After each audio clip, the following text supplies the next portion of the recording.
Australia, resource-rich, land of opportunity, one of the wealthiest countries in the world.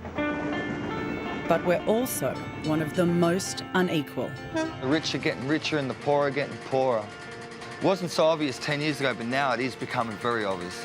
After 25 years of relentless economic expansion, nearly 3 million live below the poverty line. I got to see a side of poverty that I actually didn't even know existed, you know? They're stuck on the bottom rung. We're sick and tired of not being heard and sick and tired of struggling. There's not enough money being put back into the people. Feeling left behind in the land of the fair go. Even these sewer rats have a place in society, and I'm the odd one out. In this series, we hear from those whose lives are a daily struggle. We're not terrorists, we're humans. We're Aussies, you know what I mean? The forgotten battlers trying to make ends meet, and hear from those trying to help. If we don't give them a bed or a couch, where else do they go? And the families trying to hold things together. And my dream is to never give up. And I'm doing this for my kids, for my family, my wife. But when the system turns against you... We've got no assistance. We've got no help. Don't manhandle me. And the ones that are hurt are the ones you love. Oh, look, come on, you're scaring my son. This is what it takes to remove me from my house. That's when you could end up on Struggle Street.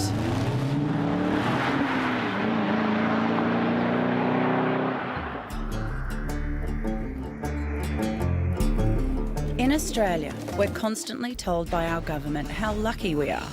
After all, we dodged the global financial crisis.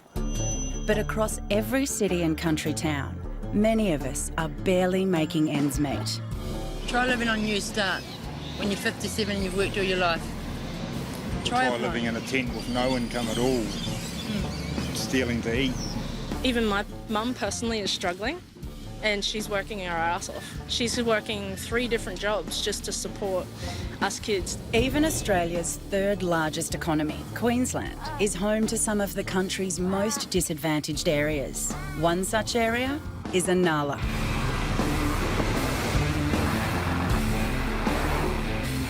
Near 20% unemployment blights the postcode area 4077, a melting pot of cultures in the outer southwestern suburbs of Brisbane. 4077 is a multicultural area. You know, we've got Aboriginals, we've got Asians, we've got Cook Islanders like myself, we've got Samoans. You know, we all come together as one. You know, we're all family here. That's why we go by the name 77. Post-war public housing defines the area, which is also home to one of the largest Aboriginal and Torres Strait Islander communities in the city. Yagara woman Karen Coghill grew up here. Inala is always based as a low socio-economic area. The powers that be, they need a ghetto in every major city, and Inala's it. We've had just so much breakdown in community. It's like the politicians forget that they are there for the people. Many, like Karen, go back generations in Inala, and despite its challenges, are fiercely proud of their home. So if you're told to get out of the home you love, it can be devastating. The warrant to be executed as soon as reasonable practicable after taking effect. Karen's friend Norma has just received a notice of eviction, and their friend Marlene is round to help make sense of the decision. They're using the police raids against me. You've been to court for the raids? Did anything come out of the raids? Was there possessions of drugs or utensils found? 24-year-old daughter Keisha has recently been convicted for possessing a water pipe and smoking marijuana in the house. It means Norma's breached her public housing tenancy. It's a minor offence. It's not as though it's a big... And it was dealt with in the courtroom. And it was for her personal, you know, her own personal use. The single mother of 6 has an open-door policy for local children in need, but it's caused disturbances involving the police, and Housing has warned Norma before about antisocial behaviour. Well, I was getting raided, you know, quite a bit in Inala, actually. I could feed up to 17 to 25 people in a week. any one night. But that's something I've always done and I grew up with. Family should always be there and have that open heart. They've taken everything from me. I don't have nothing. That letter means I got no house. My children don't have a home. That means I'm going to be homeless on my land and my country from my ancestors. What am I to do? What can I do? I don't have any rights in the eyes of Queensland Housing, Inanala Housing.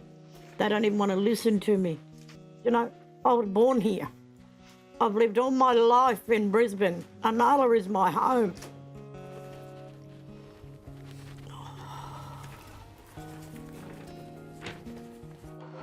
Entry under the warrant shall only be between the hours of 8 a.m. and 6 p.m.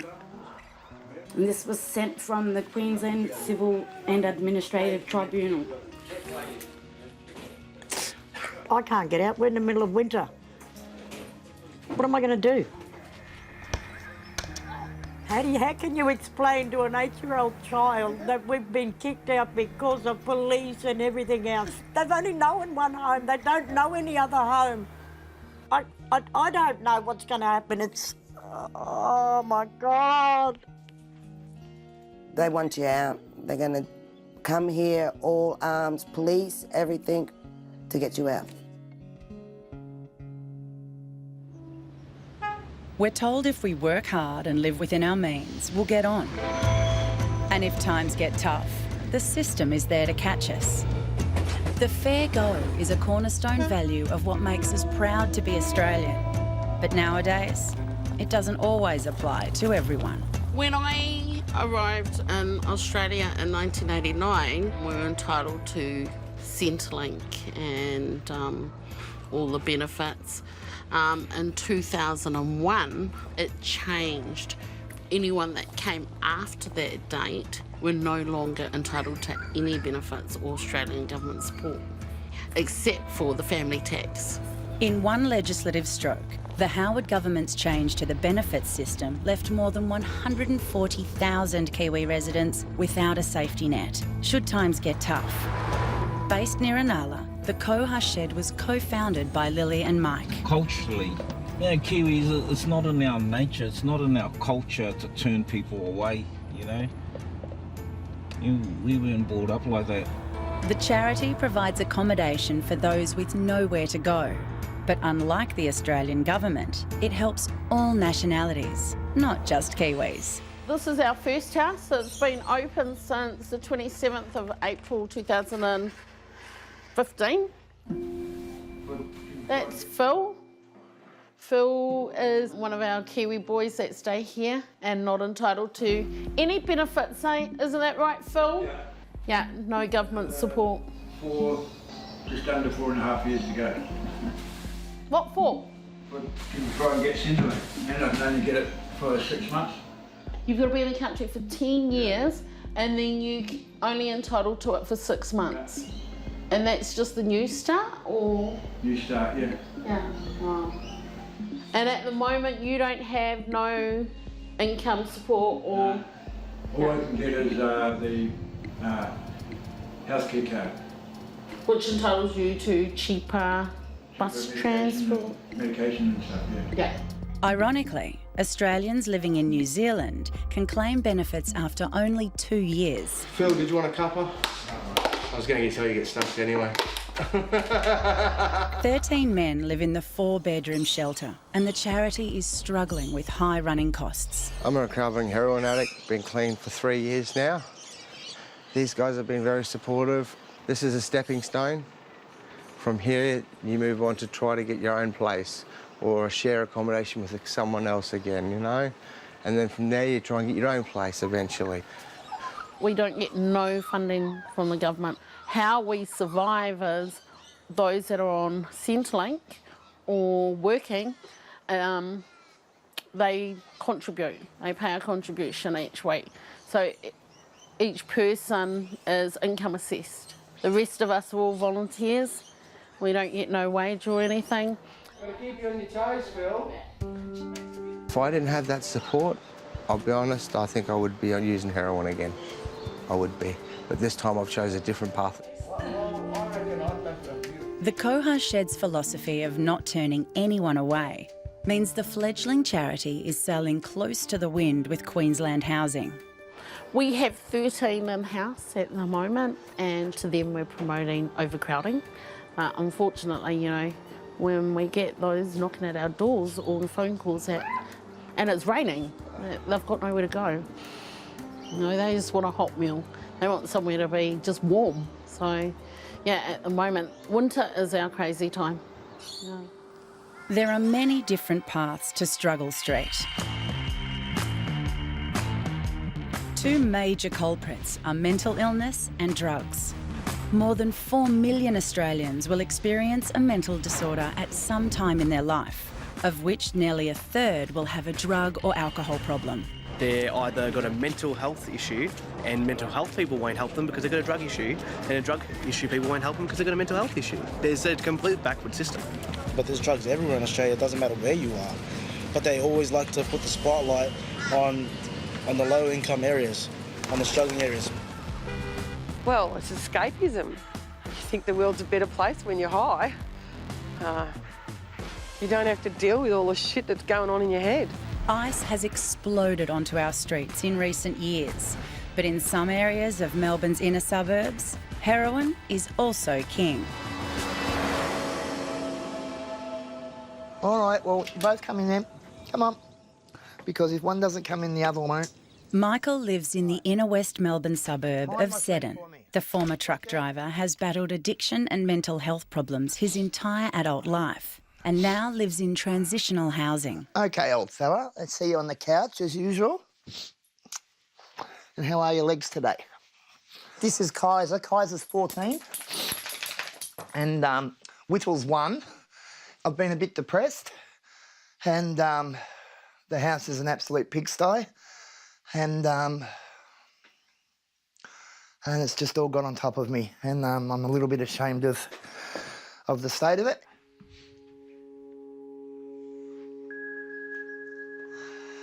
Yeah, I know. I've got to clean the house up. I know, Kaiser. I know. Oh, what a shit fucking life. Oh, fuck's sake. You know, and you got to say to yourself, how did it get like this? I mean, yeah, I was on drugs in the 90s, but gee, I must be the world's biggest arsehole. I got a lot of acquaintances and a lot of friends, but no good friends. Yeah, not counting you. I'm talking about humans, Kaiser. Michael's life went off the rails when he suffered years of bullying at school. No one knows except God and me how much I fucking suffered at school at the hands of those bastards. I just wanted to have friends, you know. They took me shoplifting and I shoplifted for them. I let myself get used completely. By 19, he was hooked on heroin. You start hanging around with those shit bags that shoot up, and before you know it, you're putting your arm out and getting your first hit, and it's a powerful feeling. Everyone I know died during the 90s. Everyone that I started using drugs with. Maybe one or two I see occasionally that are still alive. Everyone. Michael's been off the hard stuff for nearly 20 years, but is on prescribed methadone, and his mental health remains fragile. But today's not a good day for another reason. Yeah, I'm just feeling sorry for myself because it's a shitty day. I've got to bury Mum today, and Mum wasn't a nice mum, but she was my mum, and yeah, so I got to, and it's going to be a really humiliating experience. I don't have shoes to wear. I got paid Wednesday, and I paid my rent. I paid the bills I had to pay. I dodged the ones I could dodge, and I got $60 left on Friday.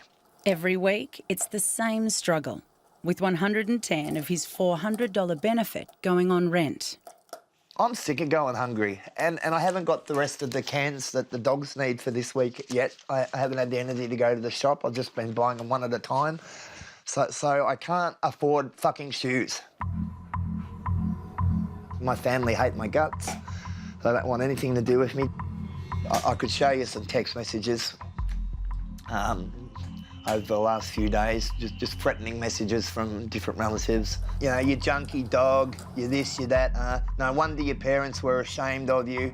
You junkie dog. I mean, imagine being called that a few days after your mum's dead.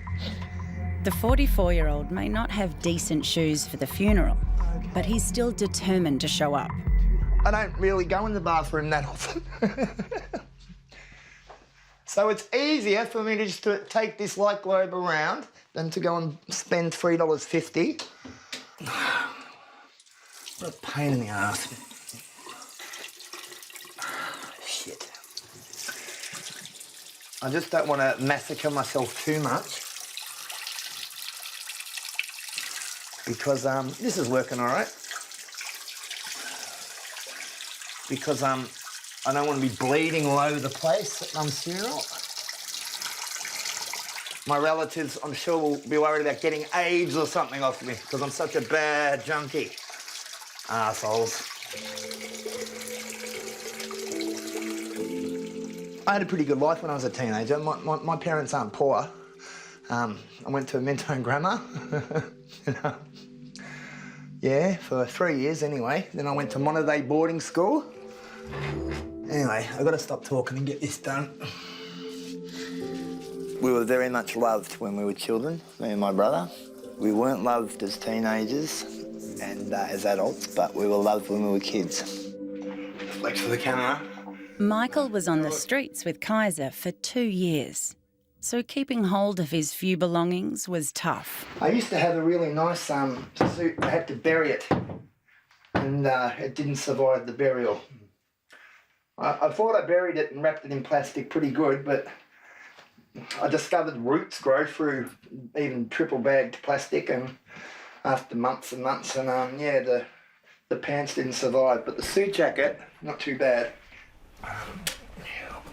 Half of me wants to go in there absolutely smelling, you know, and sitting next to them, you know, and making them suffer my presence. You know, they hate me that much. I've had nothing to do with them for 30 years. I'm not an arsehole. I'm not. And I just have to keep reminding myself that.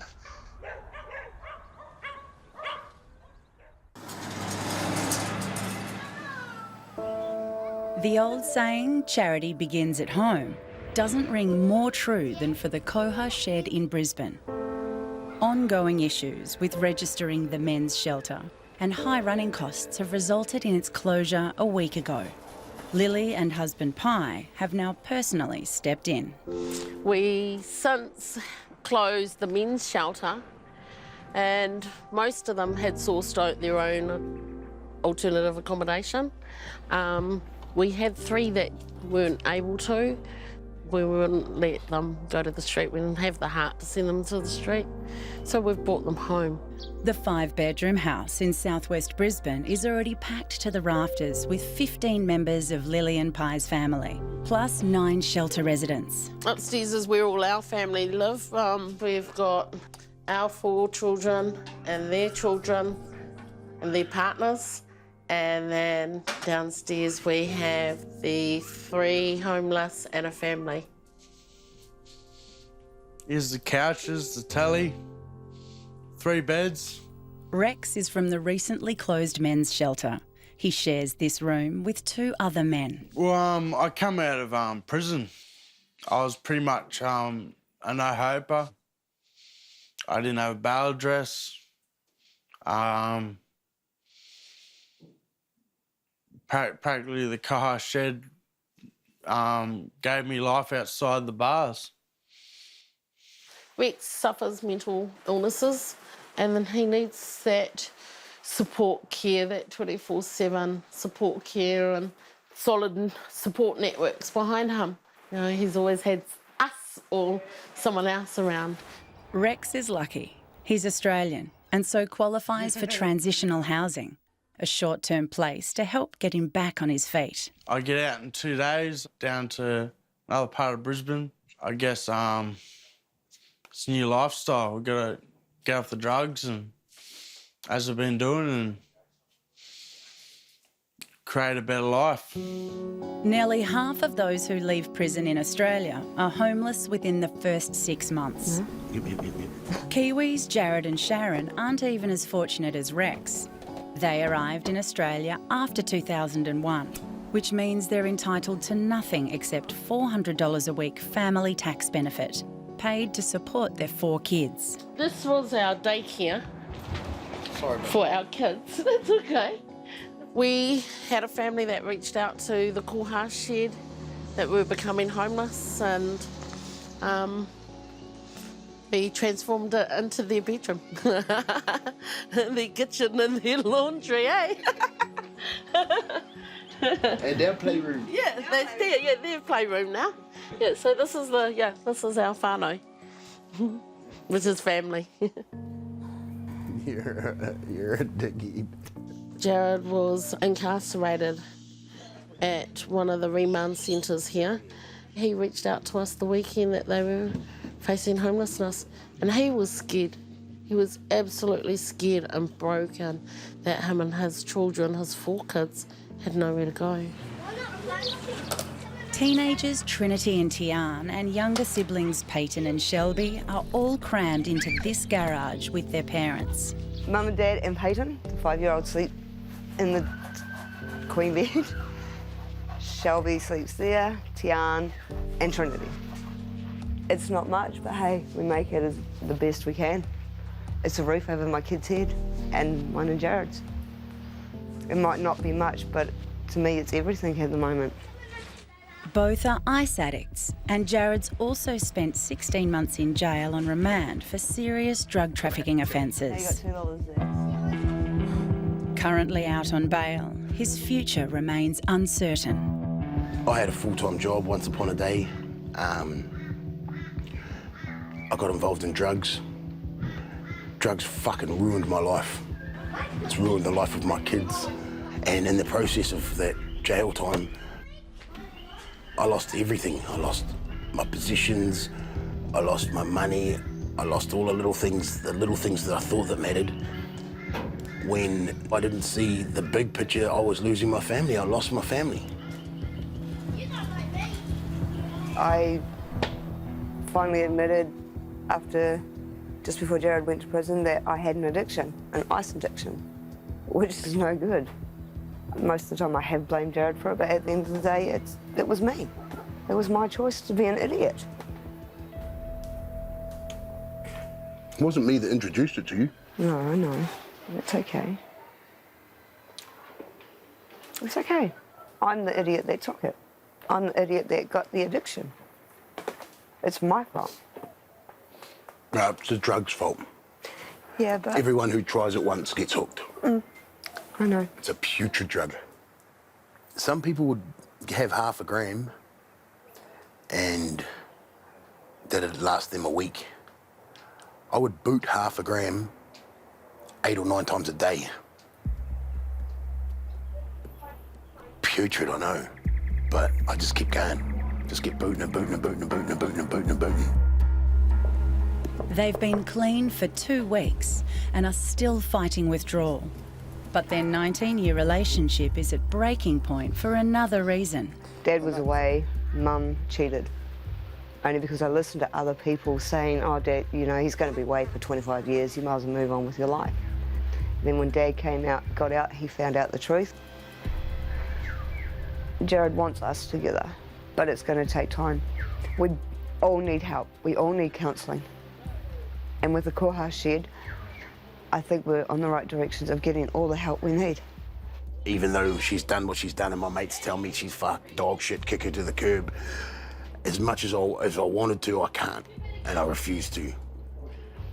Because my kids deserve better than that. They have no government support. They have a lot of healing to do amongst themselves. As a family unit, he needs a job, like the many others that are out there. They just need that solid support network. It's fucking tough, and we've done it tough, and like, I'm a big man, and I'm a strong man, you know, and I carry my pride on my sleeve, and I have shed more tears in the last 2 weeks than I have in my whole life. I had no work. I was scared about court. I was scared of jail. And I was sitting over in the chair in the corner hiding, sobbing my heart out for hours trying to be quiet so I didn't wake them up. There's no lonelier feeling on this planet knowing you've given it your all and it's just not good enough. Jared and Sharon are in dire straits with no money for a rental bond. Shelby! And the local council has just become aware Lily's turned her unregistered home into a crisis shelter. They don't want to shut us down. They want to work with us in trying to get these registrations. This is our passion, is helping those in need. You know, yeah, it just makes me emotional. If we don't give them a bed or a couch, where else do they go? You know, who else is going to reach out and help them?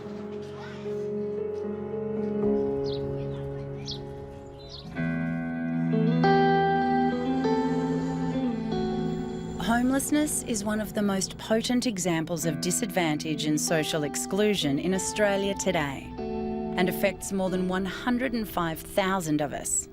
In Queensland alone, there are 20,000 homeless people, and nearly 1 in 4 of those are Aboriginal or Torres Strait Islander. Norma and her children are staring that future in the face after receiving an eviction notice 2 days ago. She and her family are now taking each day at a time. That's where I used to swim in the creek when I was at your age. My mother left me in the gutter when I was 8 months old. I was raised by my grandmother. Oh, no, it was good. There was a creek that separated, and on the other side of that creek, that's where the white people live. All the, you know, different children. It wasn't just Aboriginals. It was, you know, other white friends of ours. They're still our friends today. First time I seen that water flow like that since I grew up. There was no racism, there was no crime. We were just teenagers. Everyone got along. I wish it was still fresh. Yeah, I know. You could have been swimming in the creek that I swam in, see? I was taught my culture here in this park. I am a Jaguar person, but I also represent my grandfather's country too. You know, and that's Kadjala Yarraman.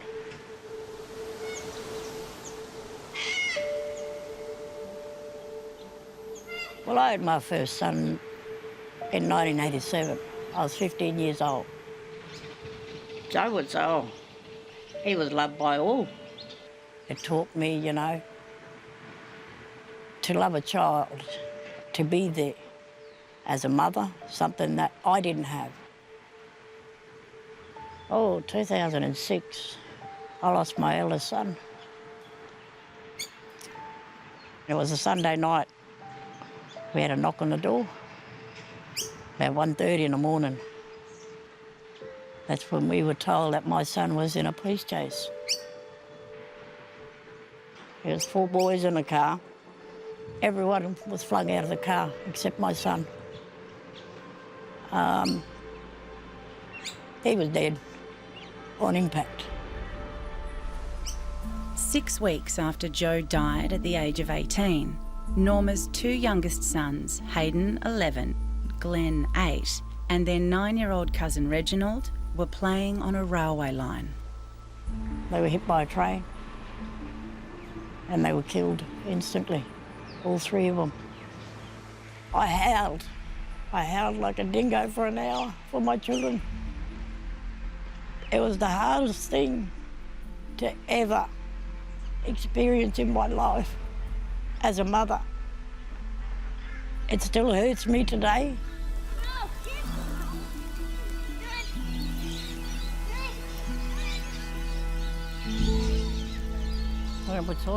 The loss of her 3 sons and nephew has made Norma appreciate the value of family even more. Something not even the threat of eviction can shake.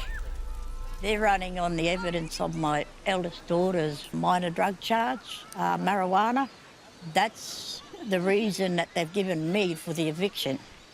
They wanted me to kick my daughter out. No, I can't do that. If I was to kick my daughter out, she'd become another number for this government. Another number on the drugs, another number on the alcohol, incarceration. No. She hopes to make one last appeal to Queensland Housing. I'm not a drug. I don't go out and party or leave my kids all over the place, you know. I don't do any of that. I did all my schooling in Inala. I went to high school in Inala. Had my first job from Inala. It's a part of my life. It'll always be my home. If you lose your home, there's always family to fall back on. But sometimes even they aren't there for you. Hey, Neil. In Melbourne's inner west, Michael's heroin days may be behind him, but his relationship with his family remains broken. That was my friend Neil. He's late for his mother's funeral, and the prospect of facing relatives who've shunned him for decades terrifies him. I've got to be there in half an hour, and I need something to make me relax a little bit. Yeah, a beer and a cigarette.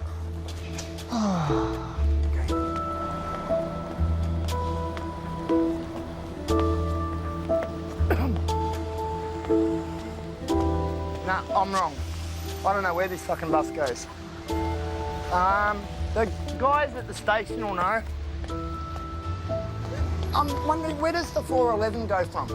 411? Yeah, to Altona. I don't want to go. Nobody wants to go to their mum's funeral, but most people pile into their family car, and then after the funeral, you have a few drinks, and you give whoever a send-off. It's gone completely the wrong way. I've got to go back to where I've just come from, Footscray Plaza, to get the 411. But it's not going to be like that for me. My family hate my guts. All right. Okay. All right. You know what a smart person to do? Look at a timetable. 12:52. One went at 12:12. One goes at 12:52. So I'll get there about half an hour into the service, and that suits me. I'm quite happy to sit up the back. This bloody shirt keeps. All right, 12:52. So I got 10 minutes. That's another beer.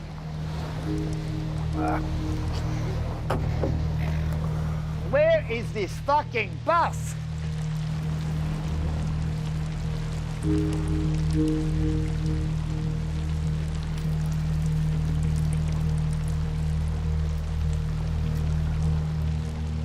A lot of what the nasty text messages I got in the days that after Mum died are true as well.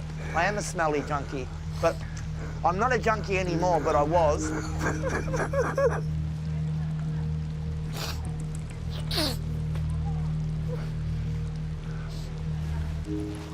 But they're right about me being dirty and not, and they're right about my...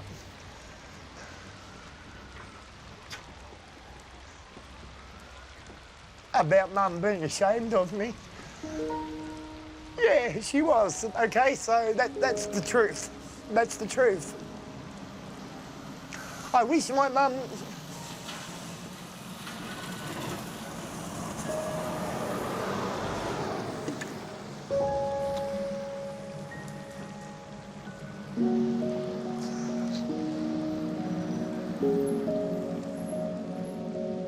I wish she could have loved me more, but it didn't matter how kind I was to animals or people. All Mum cared about was that I didn't have a good job and I wasn't Wayne Carey. She used to say that to me all the time. You could have been like Wayne Carey. You could have been anything you wanted, Michael. But you end up taking drugs and a whole decade of your life is taken away. And the consequences of that mistake live with you forever.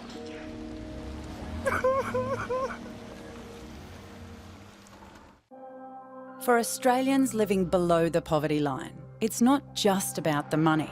Things like housing and healthcare that many of us take for granted can be a daily struggle. But even when parents give their child the best start, like Michael, the cruelty of others can still shape lives. Bullying sounds like it's not a very nasty or something that could fuck your life up. Back then, you know, it was my whole world, school. It's my whole world.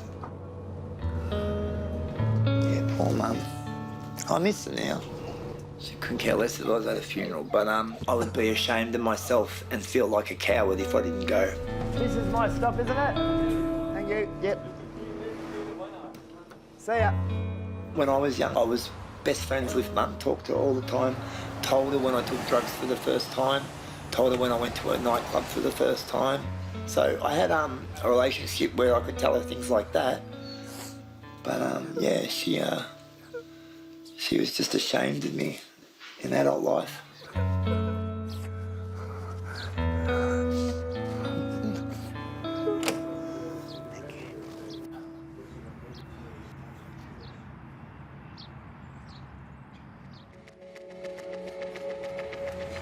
Our politicians tell us they understand and know what's best for us.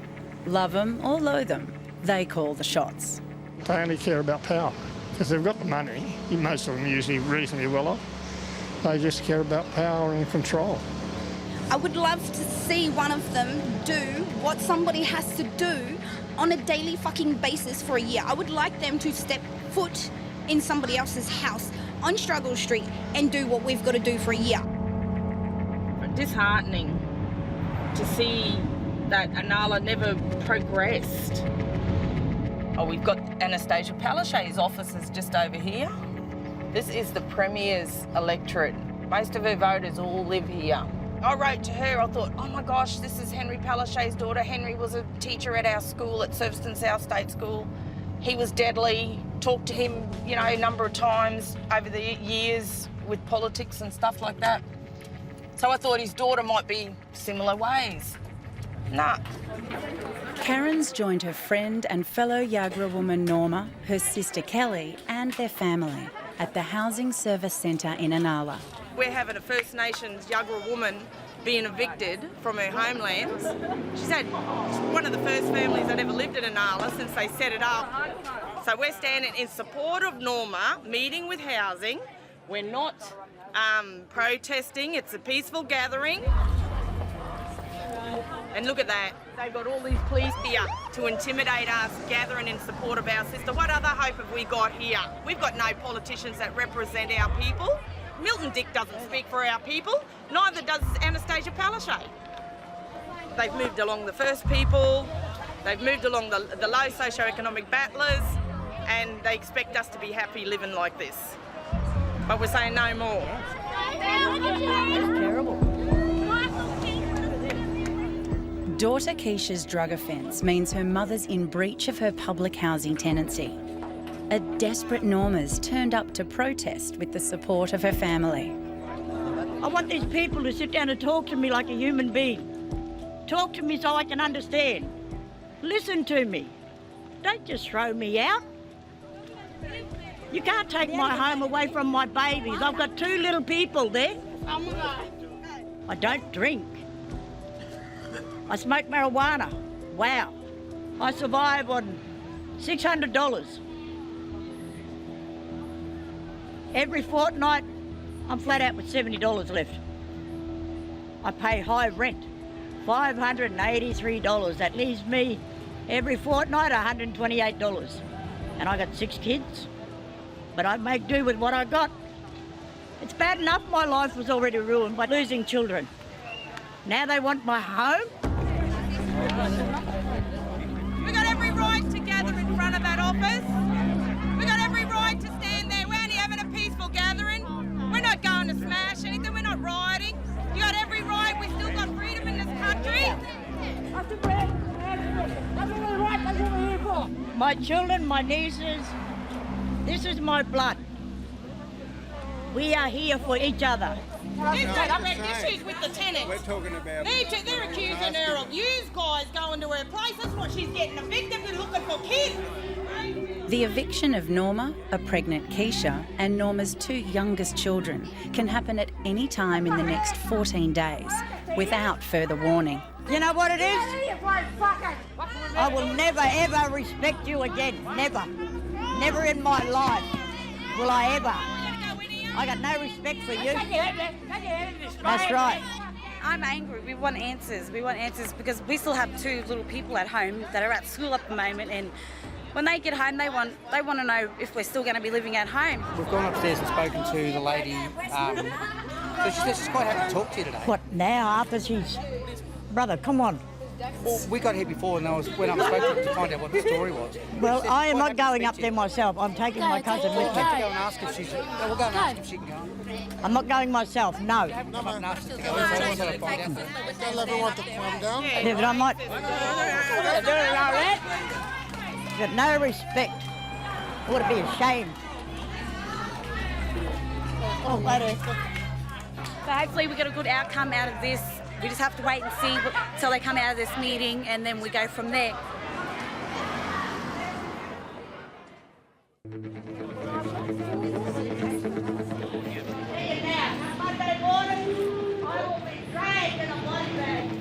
Norma and Karen have had 10 minutes with housing officials. They've met with us to tell us that it's gone out of their hands, and QCAT, the body that oversees the housing and tenancy business, it's out in QCAT that this could be dealt with. Yeah, my body's just shaking, eh? They had no issues with Norma directly as the tenant. It was only because of police going to her. That's what they're basing their eviction on. And now she suffers with a stress disorder, and now she's just gone into a shock. It's too much for her. Yeah.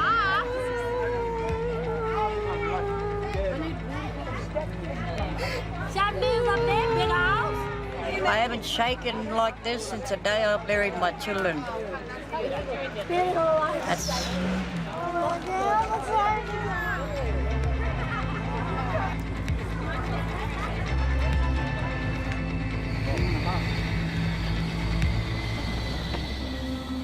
Eviction is just one factor that can lead to homelessness.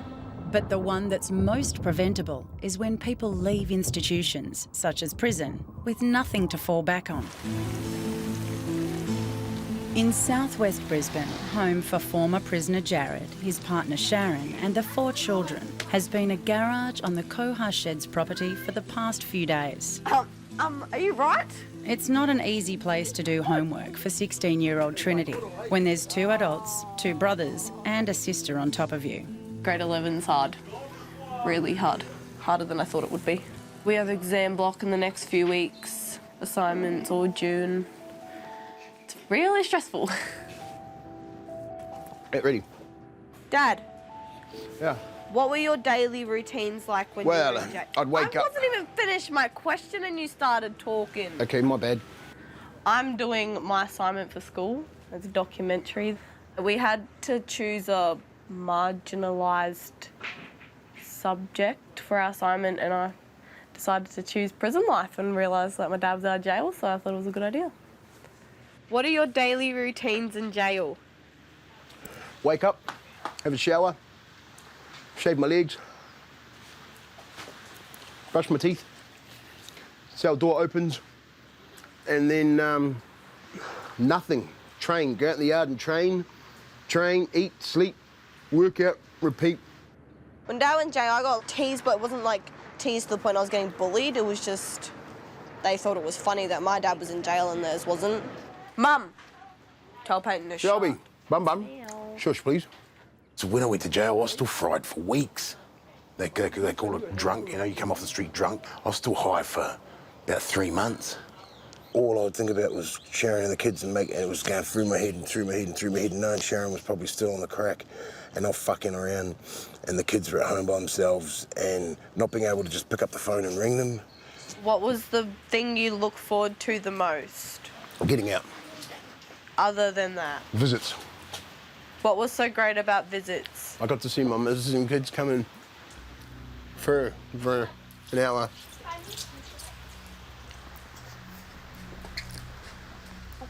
There's nothing more important in jail than having your family come in It's only for an hour, you get a cuddle, you don't get to talk about much, but I got to sit there with my kids. How did that make you feel? Grateful. I think I got my first photos once I'd been there 12 months. And that's fucking tough. That's when you know something's not right. And then my kids told her she was seeing someone else. And then she tried to deny it, which made it worse. And then it just fucked the visit. When Dad went to jail, that was probably the roughest patch I've ever been through. I was angry to start off with, and I was embarrassed to, like, for a while, but then I just got over it, and I was like, oh, can't change what's happened now, so I just let it be. Goodbye. Mum, get on the chair. Look at her shit herself. She's like, I don't want to do that. Don't ask her what she got up to when I was in jail. That be one question I don't ask. Get your ass over here and sit down, Mama. Oh, mate. I've stuffed up over the years. I'm not afraid to admit it now. You know, I'm ashamed of what I've done, but at the end of the day, I need to guide the kids the right way. You know, don't follow Mum or Dad's footsteps. What was the biggest struggle personally for you when Jared was in jail? Housing. Housing. Trying to find a place for myself and 4 children to stay. Trini was very angry at me, but half the time her anger was aimed at me because of Dad. But she took it out on her mother because it's Mum's fault. Dad didn't come. Dad broke another promise. The feeling of losing your parents to drugs is fucking heartbreaking. And I guess at a point in time, I did hate them. I hate them for everything that they did to me. I did hate them for everything they did to Shelby, Peyton, Ashley. I just hated them. The family is at a crossroads. The younger children were born here, and they're all keen to make Australia their permanent home. And with Jared currently on bail, he can't simply pack up and move everyone to New Zealand, even if he wanted to. But that situation could change if a court decides his outstanding drug offences are serious. A head sentence of 12 months or more, and it's instant deportation. And I've already done 16 months, so in my view, it could well be a chance. But until we know what's going on, it's just hanging in the air. What's your name?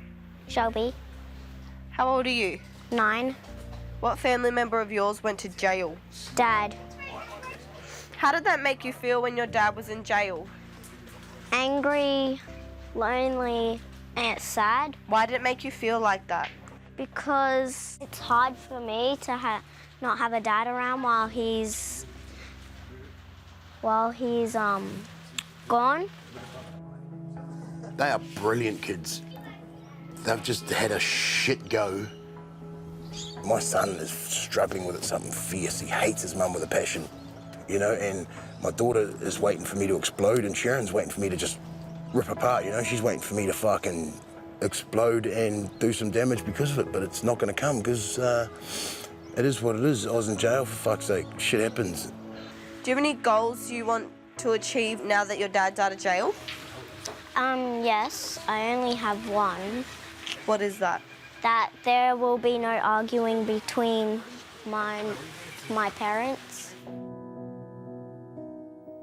Family can cause the deepest of wounds, but it can also bind us and make us stronger. Whatever path we choose in life, it's never too late to make amends. The funeral was lovely. My brother did a really good job.